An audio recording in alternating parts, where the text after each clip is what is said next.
video kali ini saya akan menyampaikan resume mengenai materi anti korupsi yang disampaikan oleh Bapak Hari Rahmadi.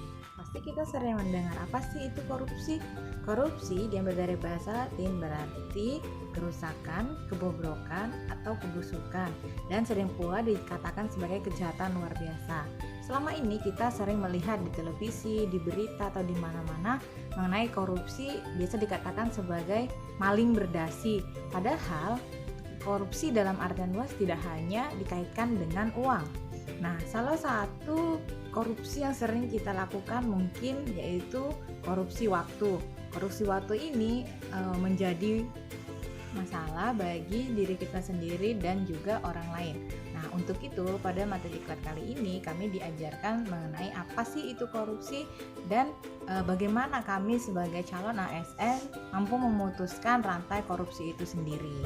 Nah, yang harus kita lakukan adalah sadar anti korupsi. Jadi kita harus mengetahui betapa pentingnya kesadaran kita terhadap anti korupsi ini. Nah, coba kita lihat pada gambar berikut ini. Miris bukan?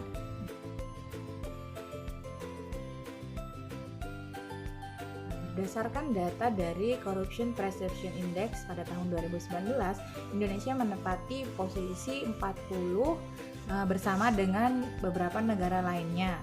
Nah, hal ini menunjukkan bahwa tingkat korupsi di Indonesia berada pada level tengah. Artinya, kita tidak boleh terlena akan angka tersebut karena akan memberikan dampak buruk bagi negara dan masyarakat luas. Nah, selain itu, hukum juga tidak akan memberikan keadilan jika di dalamnya masih terdapat korupsi. Nah, lalu apa sih dampak masif dari korupsi ini? Korupsi akan memberikan dampak pada bidang ekonomis, sosial dan keamanan, birokrasi pemerintah, politik dan demokrasi, penegakan hukum, pertahanan keamanan, dan juga menimbulkan kerusakan lingkungan. Nah, berdasarkan data berikut, ini adalah angka kemiskinan di Indonesia. Jika dilihat dari grafik tersebut, menunjukkan bahwa profil kemiskinan di Indonesia dari tahun ke tahun semakin menurun.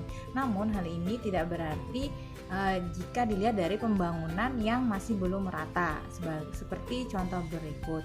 Nah, salah satu penyebabnya karena adanya korupsi itu sendiri. Menurut Robert Whitgard, rumus dari korupsi adalah diskresi dan monopoli yang tidak terkontrol serta kurangnya nilai akuntabilitas dari seseorang itu sendiri. Sedangkan korupsi ini juga dapat terjadi jika perilaku dan niat seseorang ditambah lemahnya sistem yang mengakibatkan ia memiliki kesempatan untuk melakukan tindakan korupsi. Nah, selanjutnya mari kita lihat tingkatan korupsi itu sendiri. Tingkatan korupsi yang pertama yaitu pengkhianatan kepercayaan. Nah, yang kedua adalah penyalahgunaan kekuasaan, dan yang ketiga adalah mengambil keuntungan dari apa yang bukan haknya. Kita melihat lebih jauh, tindakan pidana korupsi itu terdiri dari 7 jenis. Yang pertama yaitu yang merugikan keuangan negara, yang kedua suap menyuap, yang ketiga penggelapan dalam jabatan, yang keempat pemerasan, yang kelima perbuatan curang, keenam bentuk konflik kepentingan atau pengadaan, dan yang terakhir adalah gratifikasi. Lalu untuk pemberantasan dan sanksi terhadap tindak pidana korupsi tersebut telah tercantum pada Undang-Undang Nomor 31 Tahun 99 Junto Undang-Undang Nomor 20 Tahun 2001 tentang pemberantasan tindak pidana korupsi. Kita sebagai calon ASN harus mengamalkan nilai-nilai anti korupsi. Nah, apa sih nilai-nilai anti korupsi tersebut? Ada jujur, peduli, disiplin, mandiri, tanggung jawab, kerja keras, sederhana, berani, dan adil. Untuk mengamalkan nilai-nilai tersebut, kita harus memiliki niat, semangat, dan komitmen yang tinggi. Selain itu, kita juga harus memiliki integritas untuk melawan tindakan korupsi. Jangan biarkan korupsi merusak negara tercinta Indonesia kita.